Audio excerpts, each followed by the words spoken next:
राज्यात ओला दुष्काळ जाहीर करा, कुठल्याही निकषांची चौकट लावू नका, राज ठाकरेंचं मुख्यमंत्री फडणवीसांना पत्र. मदत करणं ही महाराष्ट्राची संस्कृती, जाहिरातबाजी नाही, राज ठाकरेंचा एकनाथ शिंदेंना अप्रत्यक्ष टोला. सोलापुरातील सीना नदीचा पूर ओसरेना, गेल्या 3 दिवसांपासून सीना नदीला पूर, 59 गावांना पुराचा वेढा, 124 गावांना सतर्कतेचा इशारा. मुख्यमंत्री फडणवीसांकडून पूरस्थितीची हवाई पाहणी, सोलापूरच्या पूरस्थितीची हेलिकॉप्टरनं पाहणी. निकष न लावता सरसकट मदत देणार, मुख्यमंत्री देवेंद्र फडणवीस यांचं आश्वासन. मुख्यमंत्री फडणवीसांकडून दारफळ निमगावची पाहणी, शेतकऱ्यांना लवकरात लवकर मदत करणार, मुख्यमंत्री फडणवीस यांचं आश्वासन. पीक नुकसानीच्या सह पशुधन नुकसानीचीही भरपाई देणार, महसूल मंत्री चंद्रशेखर बावनकुळेंची घोषणा. शिवसेनेच्या मदत पाकिटावर नेत्यांचे फोटो, पूरग्रस्त भागात मदत वाटपात राजकारण. पावसानं झोडपलेल्या मराठवाड्यात ठाकरे गटाचाही दौरा, उद्धव ठाकरे धाराशिवचा दौरा करणार. एकनाथ शिंदेंनी शेतकऱ्यांच्या बांधावर जाऊन केली पाहणी, नुकसानग्रस्त शेतकऱ्यांशी साधला संवाद.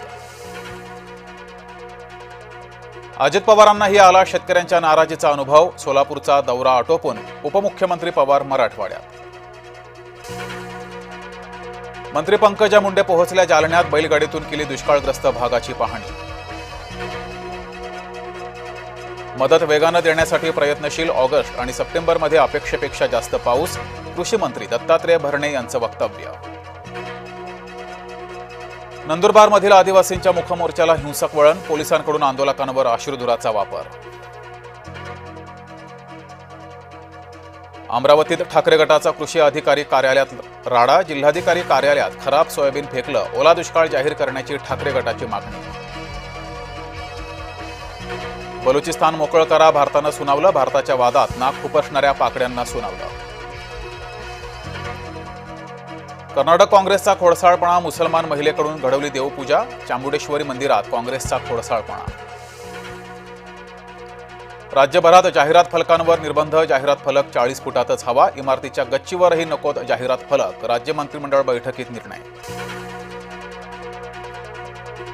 संयुक्त राष्ट्रसंघात ट्रम्प बरळले, भारत चीनची युद्धासाठी रशियाला मदत, ट्रम्प यांचे भारतावर बिनबुडाचे आरोप.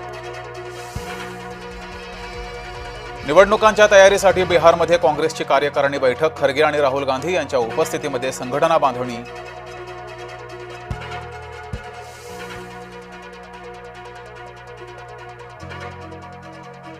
राष्ट्रवादीचे नेते विनोद देशमुख यांना अटक, दरोडा धमकी प्रकरणी 3 वर्षांनंतर अटक. विनोद देशमुख हे उपमुख्यमंत्री अजित पवारांचे निकटवर्तीय. यवतमाळ पाठोपाठ चिपळूणमध्येही TWJ कंपनी विरोधात गुन्हा नोंद, संचालक समीर नार्वेकर याच्यासह 4 गुन्हा दाखल, शेअर मार्केटच्या नावानं गुंतवणूकदारांची केली फसवणूक.